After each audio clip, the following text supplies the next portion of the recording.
कुनै पनि देशको ट्याक्सको सिस्टमको बारेमा बुझ्नुभन्दा अगाडि तपाईले सबैभन्दा पहिला ट्याक्स के हो भनेर बुझ्नु जरुरी छ।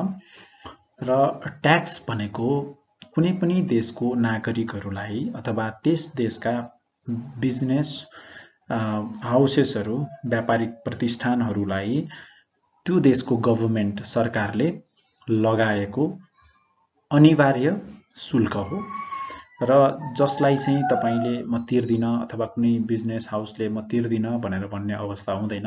कुनै पनि देशमा ट्याक्स लागिसकेपछि त्यो देशको जनता अथवा त्यहाँको बिजनेस व्यवसायहरू सबैले चाहिँ त्यसलाई मान्न जरुरी छ। र ट्याक्स भनेको गभर्नमेन्टले कलेक्सन गर्छ, किनभने विभिन्न प्रकारका पब्लिक एक्सपेन्डिचर्सहरू गभर्नमेन्टले गर्नुपर्ने हुन्छ, जसको लागि चाहिँ गभर्नमेन्टले ट्याक्स कलेक्सन गर्ने गर्दछ।